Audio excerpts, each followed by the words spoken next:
Hello तो welcome to ICM channel. आज हम से डिस्कस करने वाले हैं दो स्टॉक के बारे में।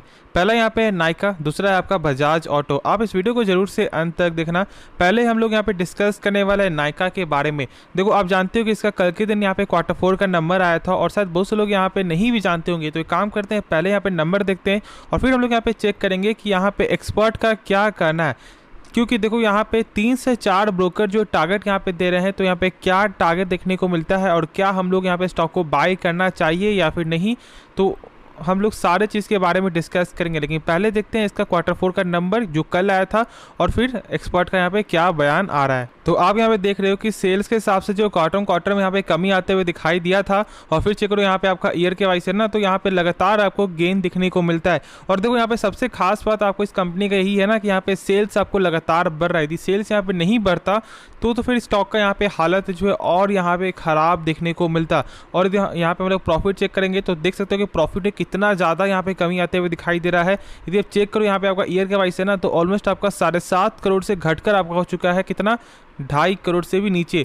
फिर देखो ऑलमोस्ट यहाँ पे 2.25 करोड़ है, ठीक है। फिर देखो यहाँ पे आपको कि आपका क्वार्टर से भी यहाँ पे लगातार कम देखने को मिल, और यही सबसे बड़ा मेन कारण है कि यहाँ पे इतना ज़्यादा प्रेशर है। लेकिन देखो, आज यहाँ पे जो है ना, मार्केट ने इसे रिजेक्ट नहीं किया, मार्केट ने इसे बस यहाँ पे होल्ड करके यहाँ पे मार्केट आपको चल रहा है। ये चीज़ आपको जरूर समझना है, क्योंकि देखो जैसा नंबर आया है ना, तो यहाँ पे एक अच्छा खासा गिरावट आपको जरूर से देखने को मिलता है, लेकिन गिरावट यहाँ पे नहीं हुआ है और इसलिए यहाँ पे ब्रोकर जो है टारगेट दे रहे हैं। चलो फिर देख लेते हैं टारगेट क्या है, फिर हम लोग यहाँ पे अपना भी राय जो है आपके साथ शेयर करेंगे। तो पहले यहाँ पे देख लो कि एक जो टारगेट यहाँ पे देखने को मिल रहा है, जो यहाँ पे दिए हैं गोल्ड मैन सच ने, इनका जो टारगेट है ना वो यहाँ पे 175 का।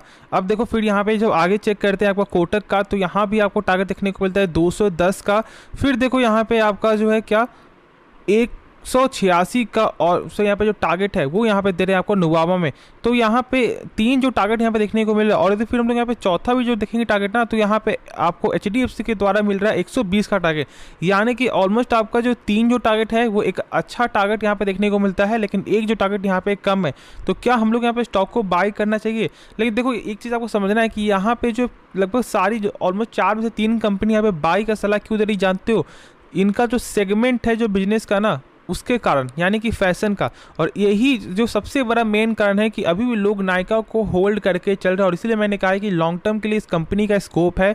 बस अभी जब तक प्रेजेंट यहाँ पे सही नहीं होता है तब तक तो भाई मेरे हिसाब से यहाँ पे इन्वेस्ट आपको बिल्कुल भी नहीं करना चाहिए। क्योंकि देखो, कंपनी का जो डेप्थ तो यहाँ पे सही है, लेकिन जो है मैंने कल आपके साथ जो शेयर किया था, जैसे कि इंटरेस्ट कवरेज रेशियो, वो बहुत ही कम देखने को मिलता है, जो मुझे बिल्कुल भी पसंद नहीं है। वो क्या नंबर है एक बार हम लोग यहाँ पे देखेंगे, लेकिन पहले बस समझो कि इसका जो टारगेट है वो यहाँ पे फैशन के कारण ही आपको मिल रहा है। अब देखो, कंपनी का तो यहाँ पे सेल्स तो लगातार बढ़ रहा है, लेकिन प्रॉफिट मार्जिन पे यहाँ पे लगातार कमी आते हुए दिखाई दिया है। और ये एक अच्छा संकेत बिल्कुल भी नहीं है। ये लॉन्ग टर्म में या फिर शॉर्ट टर्म में भी बोल दो, यहाँ पे दिक्कत ला सकता है। तो अभी मेरे हिसाब से आपको वेट करना ही सबसे अच्छा डिसीजन होगा। और देख लो यहाँ पे एक बार इंटरेस्ट कवरेज रेशियो कंपनी का कैसा है। पहले देखो यहाँ पे डेप्ट, ठीक है, यहाँ पे 1% से कम देखने को मिला, यानी कि ये आंकड़ा तो सही है, ठीक है। चलो, अब जब हम लोग यहाँ पे चेक करते हैं आपका इंटरेस्ट कवरेज रेशियो ना, तो ये मात्र देखने को मिलता है कितना, 1.5 गुना, यानी कि 1.51 टाइम्स। अब इसका मतलब क्या होता है? देखो, इसका मतलब ये है कि कंपनी जो है 100 रुपये लगा रहा है, सॉरी यदि मान लो कंपनी 100 रुपये कर्ज ले रहा है, तो इसके बदले कंपनी का जो है सेल्स कितना ज़्यादा हो रहा है, तो यहाँ पे हो रहा है 151 रुपया। अब एक बार खुद से सोचो कि जब यहाँ पे 1.5 गुना जब यहाँ पे इंटरेस्ट कवरेज रेशियो है और जब 100 रुपया कर्ज है और जब सेल आपका हो रहा है 150 रुपया, तो क्या यहाँ पे आने वाले समय में क्या दिक्कत आ सकता है? हाँ, दिक्कत आ सकता है, क्योंकि बहुत ज़्यादा ही कम सेल हो रहा है कर्ज के हिसाब से।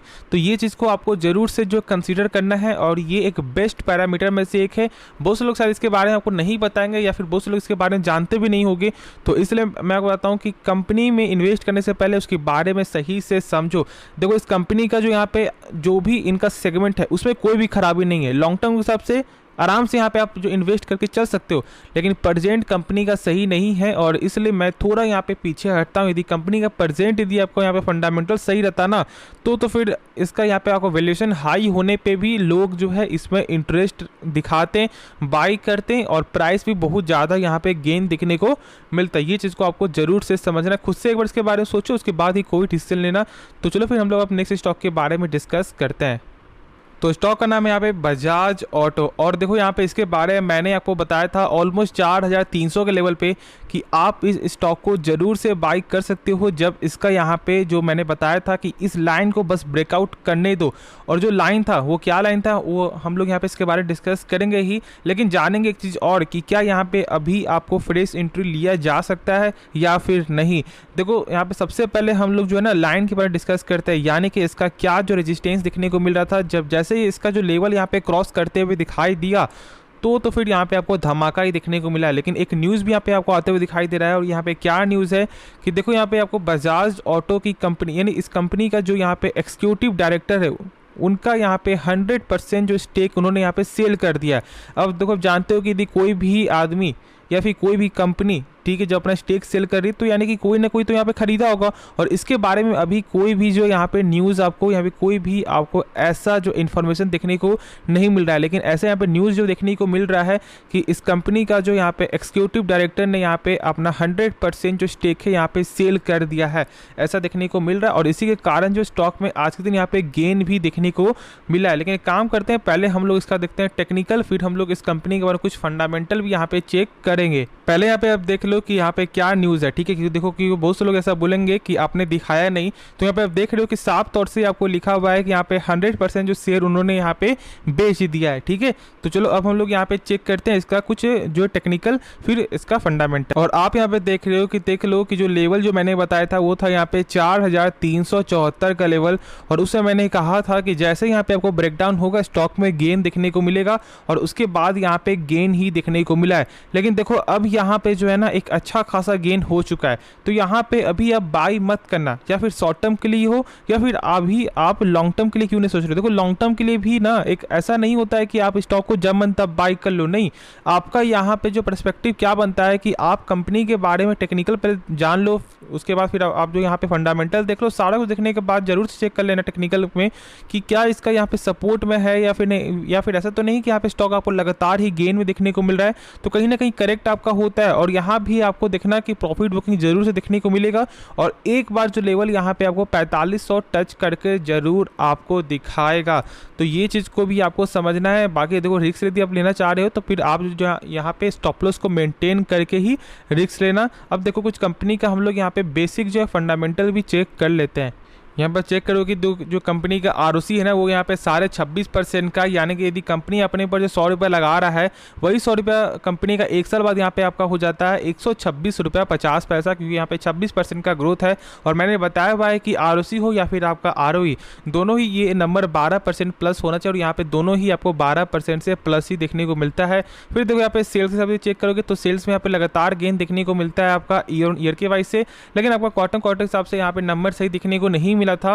लेकिन जब यहाँ पे प्रॉफिट चेक करोगे तो प्रॉफिट यहाँ पे आपका ईयर भी गेन था और आपका क्वार्टर भी, और इसलिए कहीं ना कहीं से एक सपोर्ट आपको मिलते हुए दिखाई दे रहा है बजाज ऑटो में।